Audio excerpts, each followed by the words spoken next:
नमस्कार, कच्चा चिट्ठा देख रहे हैं आप और मैं हूं आपके साथ परवीन शेख। राजनीति में एक नई सियासी पारी का आगाज हो चुका है। नरेंद्र मोदी एक बार फिर से देश के पीएम बन चुके हैं और इसी के साथ मोदी 3.0 का आगाज भी हो गया। एक तरफ तो नई सरकार बनने की खुशी देशवासियों में देखी जा रही है, तो वहीं दूसरी तरफ तिहाड़ जेल में बंद दिल्ली के सीएम अरविंद केजरीवाल की पार्टी को भी थोड़ी राहत मिली है। लेकिन उनकी पार्टी पर जो तलवार लटक रही थी वो हटी नहीं है। सिर्फ कुछ दिनों के लिए मोहलत दी गई है और इस मोहलत को आगे बढ़ाया गया है, जिसकी वजह से अब एक नए मुद्दे का आगाज हो गया है। तो क्या है पूरा मामला और किस तरह से अरविंद केजरीवाल की पार्टी ने कोर्ट की जमीन पर ही अपना ऑफिस बना दिया, जिसकी वजह से अब उन पर सुप्रीम तलवार लटक रही है। इसी का पूरा कच्चा चिट्ठा खोलेंगे हम। आम आदमी पार्टी को सुप्रीम कोर्ट से मिली राहत। 2 महीने का पार्टी को मिला वक्त। सुप्रीम कोर्ट ने दी आखिरी बार मोहलत। मुश्किल में दिल्ली के सीएम और पीए। दिल्ली के मुख्यमंत्री अरविंद केजरीवाल की पार्टी दिल्ली की 7 लोकसभा सीटों पर हार चुकी है और जमकर फजीयत भी हुई। लेकिन तिहाड़ जेल में बंद आम आदमी पार्टी के संयोजक अरविंद केजरीवाल की पार्टी पर जो तलवार लटक रही थी वो कुछ दिनों के लिए टल गई है। लेकिन एक तरफ तो अरविंद केजरीवाल की पार्टी को कुछ दिनों की मोहलत मिली है, तो वहीं दूसरी तरफ कई मामलों में बड़ी फटकार भी लगाई गई है और मुश्किलों में इजाफा हो चुका है। तो चलिए सब कुछ आपको बताते हैं। दरअसल दिल्ली के मुख्यमंत्री अरविंद केजरीवाल की आम आदमी पार्टी को झटके पर झटके लग रहे हैं। एक तरफ जहां दिल्ली के मुख्यमंत्री सहित कई मंत्री जेल में बंद हैं, वहीं आम आदमी पार्टी को अपना दिल्ली में मौजूद मुख्य कार्यालय खाली करने का आदेश मिला है। यह आदेश सुप्रीम कोर्ट ने दिया है। हालांकि इस मामले में फिलहाल आपको थोड़ी राहत मिली है। अब आम आदमी पार्टी को अपना दिल्ली में मौजूद मुख्य कार्यालय को खाली करने के लिए 10 अगस्त 2024 तक का वक्त दिया गया है। इससे पहले सुप्रीम कोर्ट ने आम आदमी पार्टी को 15 जून तक ऑफिस खाली करने का आदेश दिया था। लेकिन 10 जून को आम आदमी पार्टी ने ऑफिस खाली करने में यहां पर मुश्किलें दिखाई और सुप्रीम कोर्ट से इस सीमा को बढ़ाने का अनुरोध किया था, जिसके बाद ये आदेश सामने आया है। इस मामले में कोर्ट ने कहा है कि 10 अगस्त तक वो जगह खाली कर दे। इसके बाद ये समय सीमा नहीं बढ़ाई जाएगी। इससे पहले 6 जून को आम आदमी पार्टी के मुख्यालय के लिए राजधानी नई दिल्ली में जमीन आवंटन के मामले पर कोई राहत नहीं दी गई थी। दिल्ली हाईकोर्ट ने अपने आदेश में कहा था कि आपको 15 जून तक अपना मौजूदा पार्टी कार्यालय खाली करना होगा। हालांकि कोर्ट ने केंद्र सरकार को 6 हफ्तों के भीतर आपकी मांग पर विचार करने का आदेश देते हुए कहा कि आम आदमी पार्टी अपने कार्यालय के निर्माण के लिए स्थायी भूमि आवंटित होने तक सामान्य पूल से आवास इकाई का उपयोग करने की हकदार है। साथ ही हाईकोर्ट ने यह भी कहा कि सिर्फ घर की अनुपलब्धता आपकी याचिका को खारिज करने का आधार नहीं हो सकती। वहीं आम आदमी पार्टी के वकील ने तर्क दिया कि दीनदयाल उपाध्याय मार्ग पर एक संपत्ति जो वर्तमान में दिल्ली सरकार के एक मंत्री के पास है, उसे अस्थायी रूप से आवंटित किया जाना चाहिए। हालांकि जस्टिस प्रसाद ने कहा कि पार्टी दीनदयाल उपाध्याय मार्ग की संपत्ति पर अधिकार का दावा नहीं कर सकती है, क्योंकि ये दिल्ली सरकार को दी गई थी, ना कि पार्टी को, और रिकॉर्ड के मुताबिक कब्जा LNDO यानी भूमि और विकास कार्यालय को सौंप दिया जाना चाहिए। दरअसल राष्ट्रीय दल के रूप में मान्यता मिलने के मद्देनजर पार्टी कार्यालयों के लिए स्थान आवंटित करने की मांग वाली याचिका पर सुनवाई के बाद दिल्ली हाईकोर्ट ने 27 मई को अपना फैसला सुरक्षित रख लिया था। आपने पिछले साल 2 अलग अलग याचिकाओं के जरिए अदालत का रुख किया था, जिसमें मान्यता प्राप्त राष्ट्रीय पार्टी के रूप में अपनी बेहतर स्थिति के मद्देनजर अपने कार्यालयों के निर्माण के लिए राष्ट्रीय राजधानी में जमीन का एक टुकड़ा या फिलहाल लाइसेंस के आधार पर आवास इकाई के आवंटन की मांग की गई थी। भूमि आवंटन की मांग करने वाली इसकी याचिका जो है अभी भी हाईकोर्ट में लंबित है। और यहाँ पर जो खबरें आ रही हैं उसके मुताबिक दिल्ली हाईकोर्ट ने कहा कि आम आदमी पार्टी को दूसरे राष्ट्रीय राजनीतिक दलों की तरह यहाँ पार्टी कार्यालय के लिए जगह पाने का अधिकार है और केंद्र से 6 हफ्तों के भीतर इस मुद्दे पर फैसला लेने को कहा। जस्टिस सुब्रमण्यम प्रसाद ने कहा कि राष्ट्रीय राजनीतिक दलों को लाइसेंस शुल्क का भुगतान करने पर ऑफिस यूज करने के लिए दिल्ली में सामान्य पूल से एक आवास इकाई का अधिकार है। जब तक वो अपने खुद के निर्माण के लिए जमीन का अधिग्रहण नहीं कर लेते, कोर्ट ने अपने आदेश में कहा कि याचिकाकर्ता के अनुरोध पर निर्णय लेने वाला विस्तृत आदेश याचिकाकर्ता को प्रदान किया जाए। अगर केंद्र की तरफ से आम आदमी पार्टी के प्रतिनिधित्व को अस्वीकार कर दिया जाता है तो पार्टी कानून के तहत उचित कदम उठा सकती है।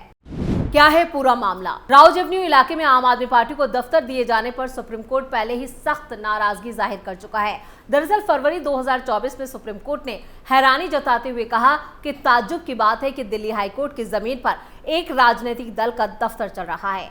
सुप्रीम कोर्ट ने कहा कि दिल्ली हाईकोर्ट को यह जमीन, यह बंगला लौटाया जाए क्योंकि यह हाईकोर्ट के पूल में है। दिल्ली सरकार के मुख्य सचिव, PWD सचिव और वित्त सचिव अगली तारीख से पहले हाईकोर्ट के रजिस्ट्रार जनरल के साथ एक बैठक कर मामले का समाधान निकालेंगे। मामले की सुनवाई के दौरान CJI DY चंद्रचूड़ ने कहा कि कोई भी कानून अपने हाथ में नहीं ले सकता, तो कोई राजनीतिक दल उस पर कैसे बैठ सकता है? इस पर तो हाईकोर्ट को कब्जा दिया जाना चाहिए। इसके बाद हाईकोर्ट इस जमीन और बंगले का इस्तेमाल किस लिए करेगा, यह हाईकोर्ट प्रशासन पर छोड़ा जाए। CJI ने कहा था कि दिल्ली सरकार के मुख्य सचिव और PWD सचिव और वित्त सचिव अगली तारीख से पहले हाईकोर्ट के रजिस्ट्रार जनरल के साथ एक बैठक बुलाएं ताकि सभी विवादित और लंबित मुद्दों का समाधान सुनिश्चित हो सके। कोर्ट ने कड़े शब्दों में कहा कि सभी अतिक्रमण हटाए जाएं। दरअसल एमिकस क्यूरी की परमेश्वर बेंच को सूचित किया कि सरकार को एक पार्टी से कब्जा लेना था और इसे हमें देना था। अधिकारी कब्जा लेने गए तो उन्हें बताया गया कि यह कब्जा आम आदमी पार्टी के हाथ में है।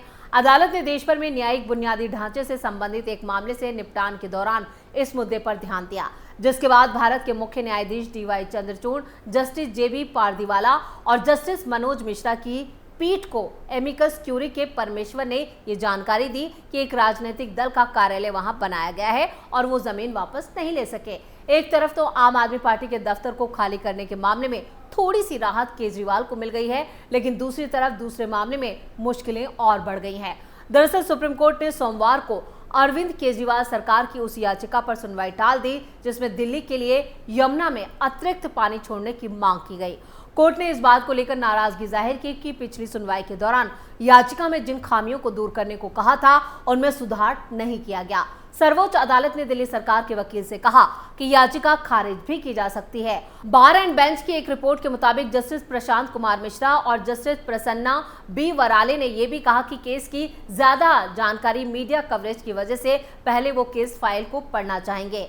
जस्टिस मिश्रा ने इसके साथ ये भी कहा कि इसे परोस के लिस्ट कर दीजिए ताकि सभी रिपोर्ट जो है वो रिकॉर्ड में आ जाए। हम फाइनल भी जो फाइल है उसे भी पढ़ना चाहते हैं। मीडिया में इस बार काफी रिपोर्टिंग हुई है और अगर हमने फाइल्स को नहीं पढ़ा तो मीडिया रिपोर्ट्स हमें प्रभावित कर सकते हैं और ये अच्छी चीज नहीं है।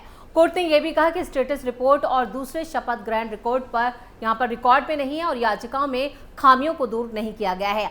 सुनवाई के दौरान कोर्ट ने इसको लेकर दिल्ली सरकार पर गहरी नाराजगी जाहिर की। दिल्ली सरकार की तरफ से पेश हुए वकील अभिषेक मनु सिंघवी से कोर्ट ने कहा, पिछले हफ्ते आपको खामियां बताई थी लेकिन अभी तक दूर नहीं की गई है। मिस्टर सिंघवी खामियां दूर नहीं करेंगे। कोर्ट ने चेतावनी देते हुए कहा कि अगर ऐसा नहीं किया गया तो केस को खारिज कर दिया जाएगा। कोर्ट ने कहा कि आप इस अदालत को धोखा नहीं दे सकते। दफ्तर को ये पुष्टि करने दीजिए कि आपने खामियां दूर की और अगर आपने ऐसा नहीं किया है तो याचिका को खारिज होने दीजिए, इसे खारिज कर दिया जाएगा। हालांकि सिंघवी ने कहा है कि कमियों को दूर किया गया है। साथ ही कोर्ट को भरोसा दिया कि अगर कुछ रह गया है तो उसे दूर किया जाएगा। गौरतलब है कि भीषण गर्मी के बीच दिल्ली में पानी की भारी किल्लत है। दिल्ली सरकार ने सुप्रीम कोर्ट में याचिका दायर करके मांग की कि पड़ोसी राज्यों से उसे ज्यादा पानी दिया जाए। पिछली सुनवाई पर सुप्रीम कोर्ट ने हिमाचल प्रदेश से 137 क्यूसेक अतिरिक्त पानी देने को कहा था और हरियाणा को आदेश दिया था कि यहां पर निर्बाध तरीके से पानी दिल्ली तक पहुंचने दें। इतना ही नहीं, एक और मामले में केजरीवाल की मुश्किलों में इजाफा हो गया है। दरअसल आम आदमी पार्टी सांसद और दिल्ली महिला आयोग की अध्यक्ष रही स्वाति मालीवाल से मारपीट के आरोपी मुख्यमंत्री अरविंद केजरीवाल के निजी सचिव विभव कुमार के खिलाफ दर्ज मुकदमे में दिल्ली पुलिस ने साक्ष्य मिटाने यानी 201 की धारा भी जोड़ दी है।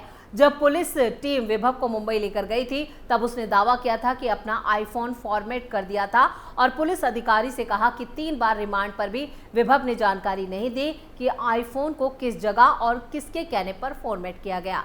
पुलिस ने विभव की जमानत याचिका निचली अदालत और हाई कोर्ट से भी खारिज होने के बाद अब उन पर दर्ज मुकदमे में साक्ष्य मिटाने की धारा भी जोड़ दी गई है। पुलिस अधिकारी का कहना है कि स्वाति मालीवाल की शिकायत पर विभव के खिलाफ पहले 5 धाराओं के तहत मुकदमा दर्ज किया गया था, जिनमें गैर इरादतन हत्या की कोशिश की धारा में सबसे ज्यादा सजा का प्रावधान है। साक्ष्य मिटाने की धारा में 3 साल की सजा का प्रावधान है, लेकिन नियम कहता है कि किसी आरोपी के खिलाफ जिन धाराओं के तहत मुकदमा दर्ज होता है उनमें लगी सबसे बड़ी धारा में जितनी सजा का प्रावधान है उसकी 1/3 सजा साक्ष्य मिटाने की धारा के तहत होती है। यानी कुल मिलाकर लगातार केजरीवाल को लग रहे तगड़े झटके के बीच में कई और झटके लगे हैं, जिसने केजरीवाल के माथे पर कहीं ना कहीं परेशानी की लकीरें खींच दी हैं। तो कच्चा चिट्ठा में फिलहाल के लिए इतना ही। कच्चा चिट्ठा की खबर आपको कैसी लगी, नीचे कमेंट करके अपनी राय जरूर दें। वीडियो को लाइक करें, शेयर करें और कैपिटल टीवी को सब्सक्राइब करना ना भूलें।